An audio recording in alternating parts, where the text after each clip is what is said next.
and welcome to your outlet for everything outdoors and Western lifestyle, The Ben Show. I'm your host, Rebecca Warner, a.k.a. Beck, and as always, you know we love hearing from y'all. Comments, stories, ideas. Get a hold of us anytime. Call or text 305-900-2363. Again, that's 305-900-2363. Or you can always drop an email to benradioshow@gmail.com.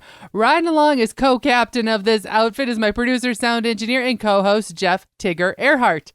You like that? I called you my co-captain. I want one of those hats that has the scrambled eggs on the brim. You know what I'm talking about? No, I have no idea. It's called scrambled eggs. On the cap brim that's got those little yellow swirlies, it's called scrambled eggs. You've never heard that before? Never. Gosh, and let me get on my googly machine. You know I've here. got a cap collection, so you don't have one of them. No, why are you holding out? Or wait, is this something that's just going to be dumb? Hold on. Is it going to be dumb? No, it's not. Just come on, wait. Tigger, you're under the gun. I can't type Let as me fast see as you this. Can. Okay, hold on. Let me turn this, see image it. That's what I'm talking about right there. Those are military hats. I know, but they're called scrambled eggs. That's some people call those. Okay, those of you that do not call that a scrambled egg. Everybody knows exactly what we're talking about. They do not know what you're talking about. I mean, I get it. Those are trucker hats, but... What, the next 30 minutes you're going to listen to us argue or what? Yeah. Does that look familiar now? See, I typed in... Look at my googly. Hey, okay. Scrambled eggs on the cap brim. Hold on. Let me talk for 1 second. I said you were not like the host. All right. Now I'm seeing some other alterations, of this hat. And I need one that says the boss lady.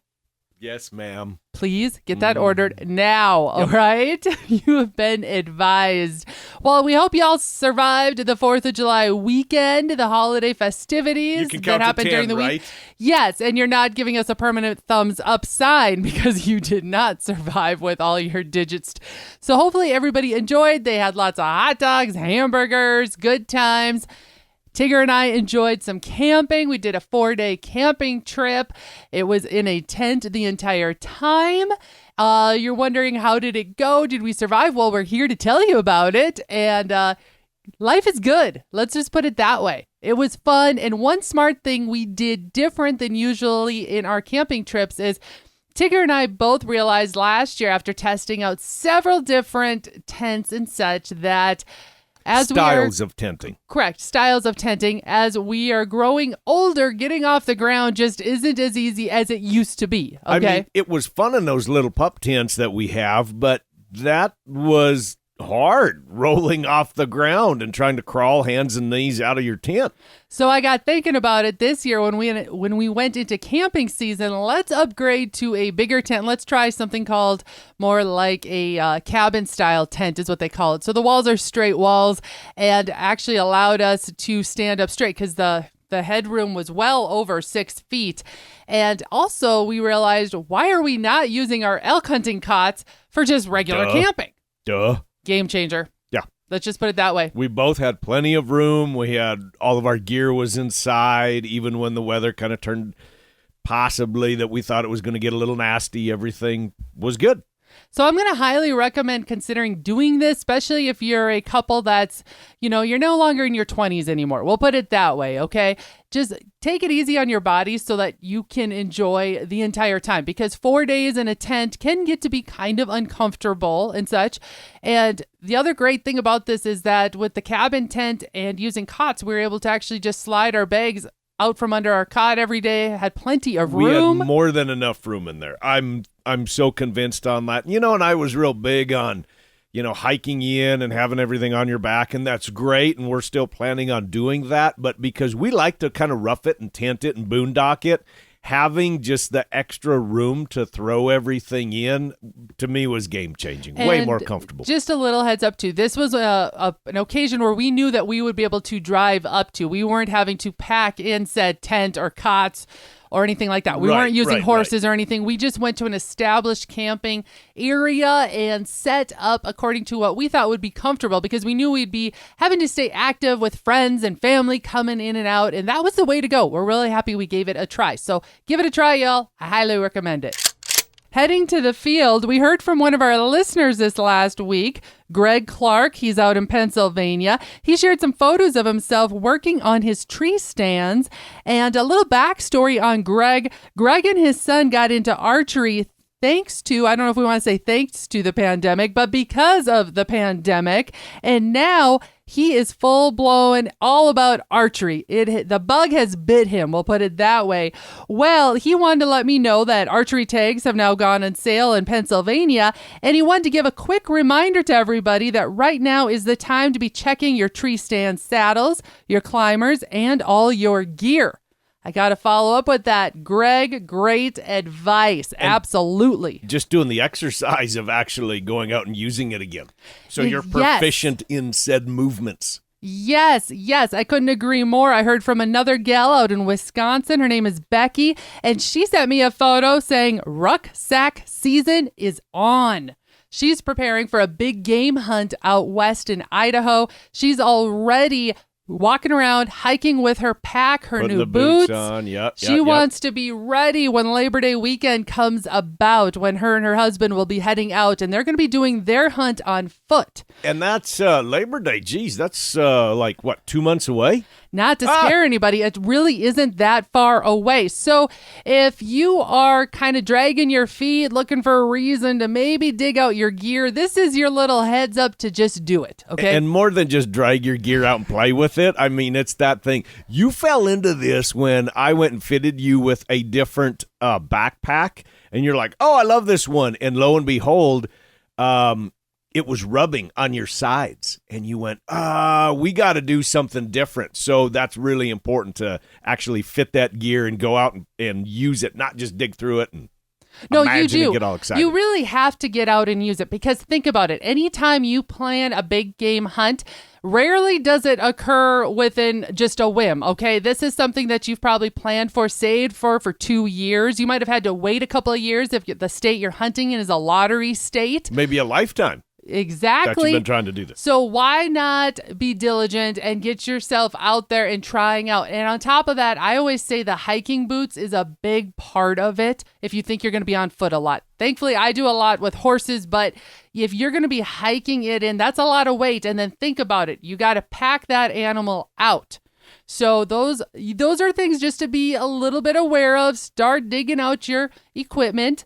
Okay, you said something about horses, and that goes for the horses, too. I mean, if you're taking your horses up in elevation, like really up in elevation, where there's not as much oxygen, and maybe your horses are not used to said terrain, it probably is a good idea, highly recommended, to make sure that your horses are in shape, too. I mean, they got to be shod, but that they can actually handle said terrain. You know, we've never really touched too much on the horse well-being. Yeah, the animal husbandry behind horses, if you are going to go out on a pack trip with them. And I'm going to throw out a couple of tips now that it's crossing my mind. And Tigger's absolutely right. You want those horses in condition. You don't want to put them going through switchbacks, and they're not used to that, okay? Fat old Nellie out in the pasture, she's not going to survive. Right. But the other side of it is absolutely right, to start working with your farrier, because those horses are going to have to get used to being shod.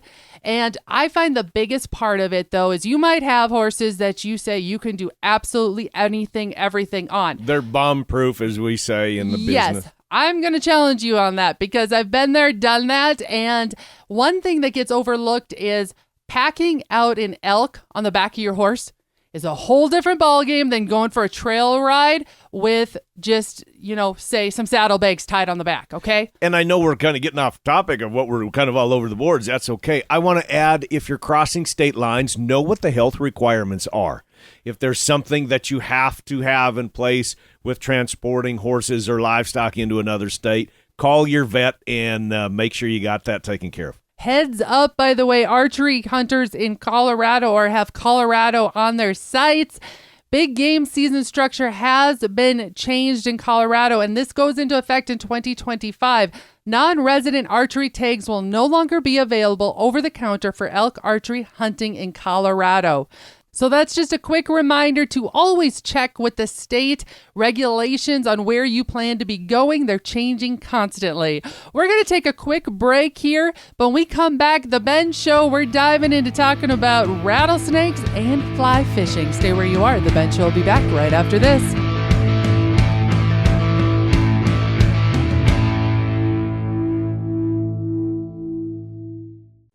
This is Beck.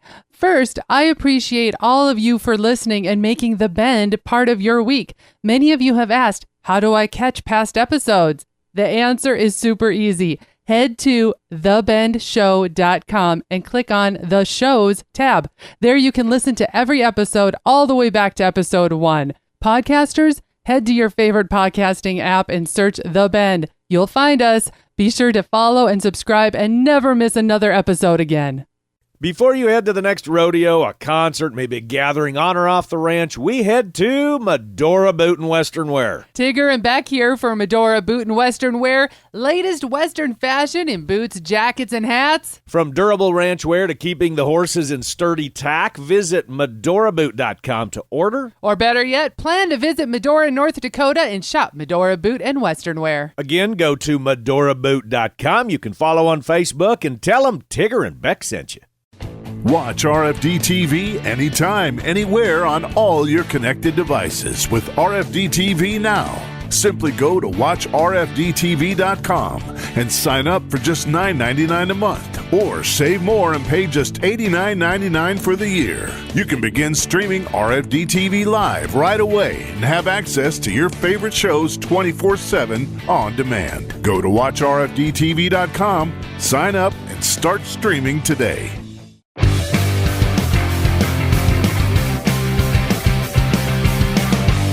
Welcome back to The Ben Show, your outlet for outdoors and Western lifestyle. I'm your host, Rebecca Warner, a.k.a. Beck. And riding along shotgun, as always, is Jeff Tigger Earhart. Now, this post on social media made this last week by the U.S. Forest Service out of the Black Hills National Forest had me go, whoa, I think we need to tell everybody about it. One of their wildlife biologists recently had a close encounter with a silent rattlesnake.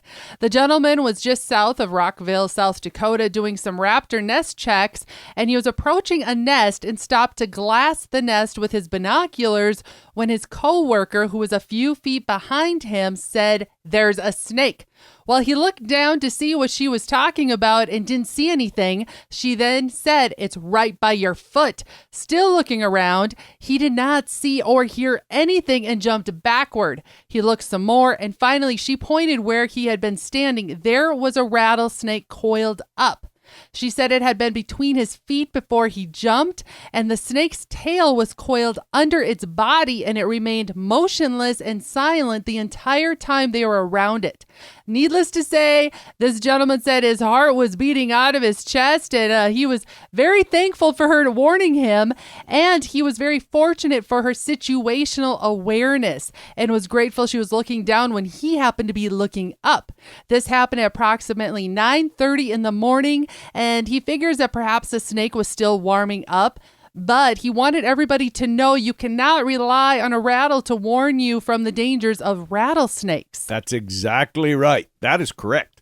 Yeah, this one was a good eye-opener. I know a lot of folks are enjoying the different national parks. They're traveling around the Badlands National Park out in South Dakota. A lot of people are going to the Yellowstone National Park. You're maybe heading to Theodore Roosevelt National Park.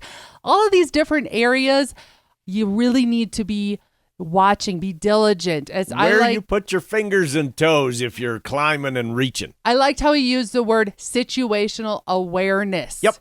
So keep your eyes on the ground as well as in front of you. Please keep enjoying the times, but it's always a good reminder that even the professionals, they can come head to head too with the rattlesnakes. Now, we're going to change things up here, and I am going to do a little Q&A with you, Tigger, in regards to fly fishing. I know I come across a lot of folks, everyone's used to using, typically going after walleye, going after bass, panfish, right? That kind of stuff. And the fly fishing is one of those that's on a lot of people's bucket list, but they just don't know where to start. So Tigger, what could you give for advice for that very beginner newbie that's been dreaming about giving it a try? How would you say they should go about it? Just to kind of get into it, you're saying? Get their feet a little bit wet, but we don't want to scare them. We want them to kind of grasp the concept. Oh, gosh. I mean, I would say, first and foremost, find somebody you can go with. Because, I mean, same way with all these outdoor activities, try it first before you make the investment, right? I mean, because you can spend a lot of money on any kind of fishing, really. I mean, there's great stuff out there. I would say find somebody that can take you and can teach you a few little things, because if you try to go out in the front yard and try to teach yourself how to cast, you're going to get really mad and frustrated, and you're going to have your line caught everywhere. And then the other thing is that so many people think is that us fly fishermen were only going after trout. Well, you were with me the other day when I caught walleye, and we caught bass and crappie and bluegills and sunnies and, all kinds of different species. You can get muskies and northern. You're just using a pole and a little bit different kind of bait, the lure, the fly, and you need that pole to deliver that. So, I mean, the first thing is find somebody that can take you. I love that advice. And I've been up in Glacier National Park, for example, and I had some family members, we were traveling together, and they wanted to go fly fishing or learn how to. And actually, or try it, see if they like it. And actually, in that instance, I said, let me watch the little kids that are too young to go, and you go with a guide and go spend some time. And that was the best thing they could have done. Now, I'm going to throw you under the bus because you were under duress. You didn't want to learn how to fly fish. And I said, Beck, just try it. And you said, okay, I love to fish, so let's try it. So we went in kind of the backyard in a big open area, and I had these different fly rods out, and I was teaching you how to cast, and there was this big open area so you could start to learn and make your own mistakes. That you just had to try it yourself. I couldn't sit there and say, oh, move your wrist this way. You just had to try it yourself. And true or false, the first time that you caught a fish, and it wasn't a very big one, but the first time that you caught a fish on a fly rod, you thought you had Shamu on the end of that thing. Oh, I did. It's a completely different feeling than any kind of other fishing. And I've done the salmon fishing with the downriggers on Lake Michigan. I've done a lot of walleye fishing. This was completely different, and I did not expect that little bluegill to give me the fight like it did. Right. I mean, you were surprised by it. So, and I just kind of fell in love with it because it's different, and I think it's the fact that I can kind of go after any species that I like. I know you can do that with any kind of traditional fishing, using that term traditional loosely, but it's something so entirely different. For me anyway, I can cover a lot more water a lot more efficiently because I don't have to always pull that fly in. I don't have to reel the bait back to me and cast again. If I see a fish jump over here, I can immediately pick that fly up and boom, and I can land it right over there. So I feel that I can cover a lot of water in a lot more efficient time. Does that make sense? It does make sense, and I would agree with them. It's a lot of fun once you get the rhythm down. That's probably the hardest part, is to get the rhythm of down. How to cast. So I am going to throw this out. I mean, Tigger is an excellent coach, teacher. However, just like sometimes it's not always the best way to learn from your significant other, your spouse. Very true, very true. We're the same way with shooting. Yes.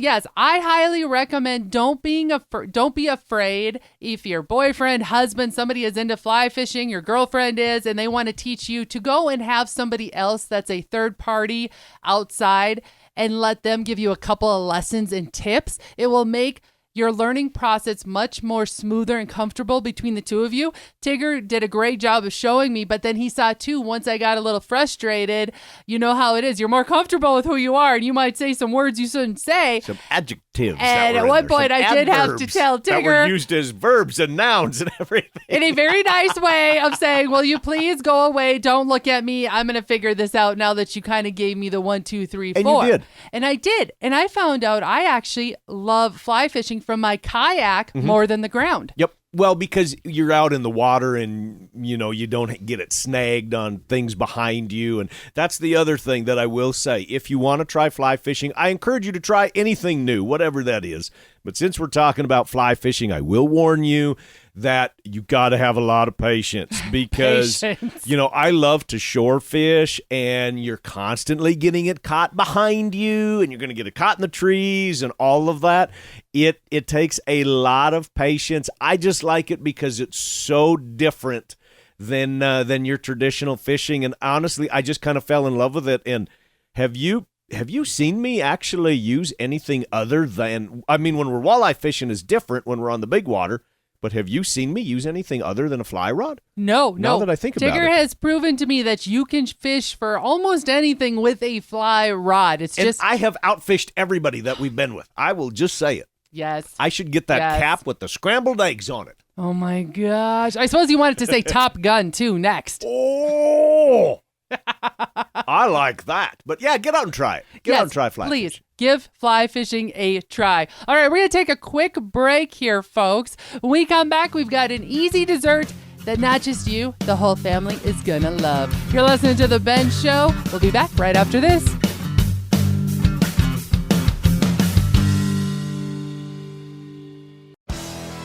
Hey guys and gals, this is John Arman with Ultimate Outdoor Adventures TV. Ultimate Outdoor Adventures TV travels the back roads to the backwaters in pursuit of the ultimate adventure in hunting and fishing. Join Team UOA every week for exciting action in the crosshairs of the outdoors. Catch Ultimate Outdoor Adventures TV on YouTube, Amazon Prime, and make sure to follow Team UOA on Facebook and Instagram to share in the ultimate outdoor adventure. This is Beck. First, I appreciate all of you for listening and making The Bend part of your week. Many of you have asked, how do I catch past episodes? The answer is super easy. Head to thebendshow.com and click on the shows tab. There you can listen to every episode all the way back to episode 1. Podcasters, head to your favorite podcasting app and search The Bend. You'll find us. Be sure to follow and subscribe and never miss another episode again. You asked for it, you got it. Watch the Cowboy Channel anytime, anywhere with the Cowboy Channel Plus. Live stream the Cowboy Channel or watch your favorite PRCA rodeos on demand. Classic PRCA rodeos added weekly. Get the Cowboy Channel Plus for only $9.99 a month or save 25% by signing up for a full year. Visit cowboychannelplus.com to sign up and start streaming today. Welcome back to The Ben Show, your outdoors and Western lifestyle outlet for the latest. I am your host, Rebecca Warner, a.k.a. Beck. Joining us with a twist on a camping favorite is Heather Crowey, one of the field staffers here and owner of Little Rack Taxidermy. Here she is. Heather, take it away. What do you have for us? Hey, Beck, I know you're always looking for recipes, and now that it's summertime, camping season, and really, who doesn't love a s'more? But I found this awesome recipe for people that, maybe you forgot your hot dog stick and you want to make a s'more, but you really don't want to smash your graham cracker sandwich. So it's s'mores in an aluminum pie tin pan, and you fill it full of marshmallows, chocolate chips, maybe some Reese's Pieces, maybe some peanut butter chips, and around the edge of that tin, you put in graham crackers, and then you just scoop up the ooey gooey goodness, and you got a scoopable s'more. So easy. I mean, you could put it over a grill, you could put it over a campfire. Maybe if you're adventurous enough and you have a gas stove and you're not camping and you want to try it at home, that could be an option too. But yeah, s'mores in a tin pan, Reese's, chocolate chips, peanut butter chips, whatever you want to add to it. And of course, the marshmallows and graham crackers. So just an idea for you to try. Oh my gosh, a diabetic seizure waiting to happen. Thank you, Heather. Right. And Tigger's already knowing how it works on our outfit. He's planning on me not sharing. Yeah, that's what he's planning on. And I think she put the Reese's peanut butter cup idea just for you. Oh, good catch. But it does sound great. It does. And I like this idea too, because we're always looking about different ways to eat the same old foods. And this to make one, it fun too, right? I mean, especially if you got kids over and the neighbors and stuff like that. Well, I would like to try this now on the stove the next time we say have nephews or something over, because sometimes weather just doesn't work for you to have that campfire and make s'mores. What's your idea? In the Dutch oven. Genius.